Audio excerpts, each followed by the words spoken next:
كتاب الله دستوري وخير الخلق أسوتنا. My 15-year-old was studying biology and his teacher was an atheist.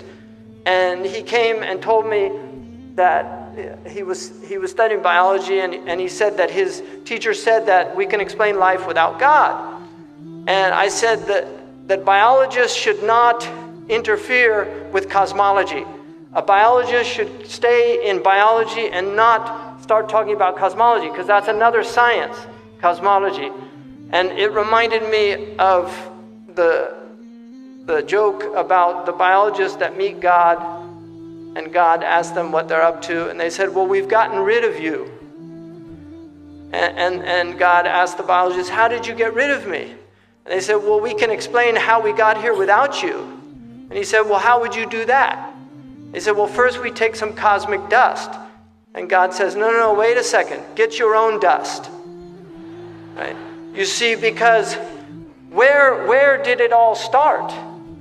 Where did we come from? Even if evolution explained how we have evolved as a species, it doesn't explain where the original material came from. Man cannot bring anything into existence from nothing. He makes organs from already existing cells. The cloning comes from already existing cells. He's now in stem cell research and doing all of these things. Everything that he makes has pre-existing materials. We cannot make anything out of nothing. It's impossible for humans to do that because nothing comes from nothing. And this is why my own teacher said, كَذَبَ الْمُلْحِدُونَ. The atheists are liars. الْعَدْمُ لَا يُوجِدُ الْوُجُودِ. Non-existence cannot bring existence. الْفَوْضَى لَا يُكَوِّنُ النِّظَامِ. Anarchy or chaos cannot bring order into existence. الْجَهِلُ لَا يَلِدُ الْعِلْمِ. Ignorance cannot bring knowledge into existence.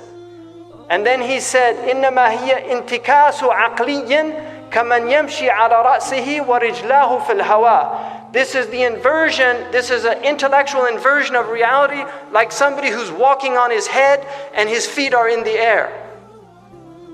That this is something that humans have never believed. And this argument now of the modern atheists, this is an ancient argument. Atheists have always been around. In fact, atheists were actually more sophisticated 100 years ago than they are today. And this is the truth, because 100 years ago they were well versed in philology, like Nietzsche. They were well versed in, they were profound philosophers. Even at the time of Socrates, there were atheists. People forget that Marx, who was an atheist, he did his PhD dissertation was on the materialists, the Greek materialists. So he had studied materialistic philosophy. So this argument, this modern argument, is not a new argument. It's a very old argument, and our scholars dealt with this argument extensively, but people don't read their books anymore. And one of the simplistic views of some of these modern Muslims that deny theology and the tradition of theology, they have no response to these new atheists. They have no response other than to say kuffar. But this is not enough, because Muslims have always dealt with these things intellectually in a tradition called Radd al-Shubuhat, which is refutation of the obfuscations that are brought out by the atheists. So it's important for us to remember that we were created to adore Allah subhanahu wa ta'ala, but to know Him through ma'rifah, and this is through the intellect, first and foremost.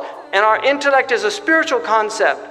The intellect is immaterial. It's not of this world. And this is why we don't know where we go when we dream, but we know that we leave this place and we enter into another realm, because we're in a realm that's immaterial.